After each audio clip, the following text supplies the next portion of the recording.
Okay. Hello, hello.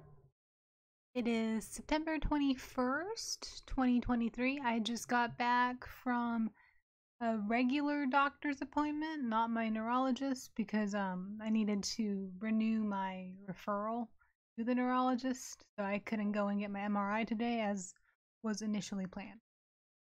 So we'll be doing that later in the week, and then we'll see how my brain's looking from there. But I wanted to make a video based on some questions I was asked in the comments because I realized I didn't really explain my initial prognosis. I got cancer and what led up to it for my glioblastoma. So I have glioblastoma. I was diagnosed in March 17th of 2020, right when COVID hit, right? And so it was like a weird time where I wasn't allowed to have visitors because nobody was the hospital was busy, nobody was allowed to come in. So I had brain surgery in March of 2020 and nobody was allowed to visit me. So it was kind of, for some people that might have been terrifying, but for me it was kind of relaxing because I don't like having visitors looking at me and my family's going to be like, "Are you okay?" I don't like attention like that. So anyways, uh the size of the tumor, it wasn't very big at all, is the thing. I don't know the exact size and I don't have the scans from the time since it was like 3 years ago. But it was small and then it was close to the skull. So they were able to open it up and cut it out really easy. So that wasn't a big deal. The surgery went well and then everything was good. And then from there, I had radiation and chemo. The radiation was terrible.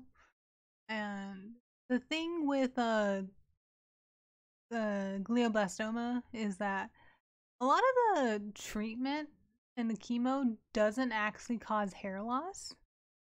So thankfully, I have a full head of hair, and it might just be me because the I didn't have a big tumor, so I didn't have to go through hardcore chemo before the surgery. My tumor was caught early enough that it was small and they were able to just get it out without initial chemo treatment. I was fortunate in that sense. Some people aren't. They'll find, grapefruit-sized tumors in their head, so they have to reduce it with chemo and then have it taken out. I didn't have to do that. I was blessed in the sense that my initial tumor was small and close to the skull, so they didn't have to dig through my brain to get to it. And so I also didn't really lose much hair.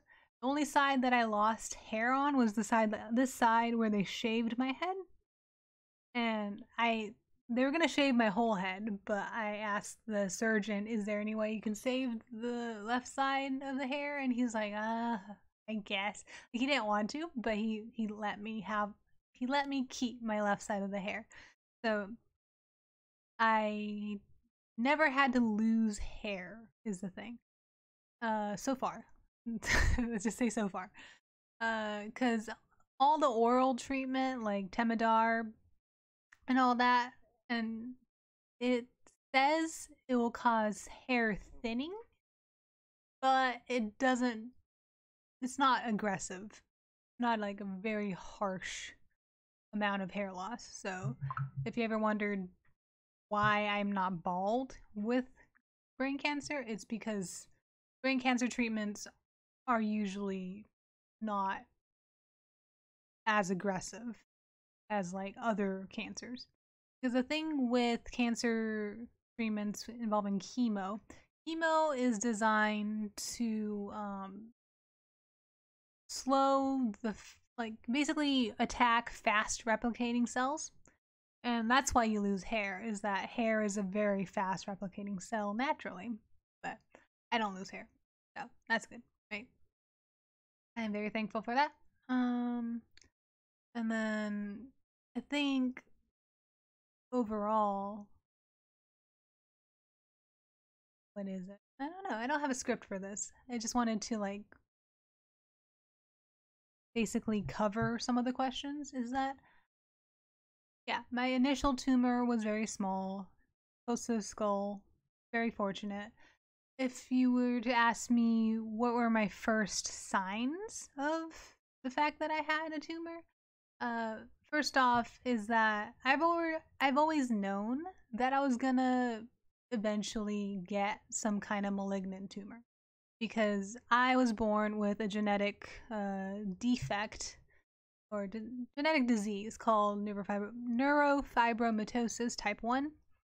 So, and that causes random tumors to form anywhere on your nervous system. So, it could be a benign tumor, it could be malignant. So, my whole childhood, I was always getting like MRIs and stuff just to make sure. They were asking me how my, how my perception was, everything about how I walk. They were always checking that. So I always knew that I was going to get some kind of cancer eventually, So growing up, I already knew that cancer was the way I was going to get murdered. That's how I die, is what I always knew.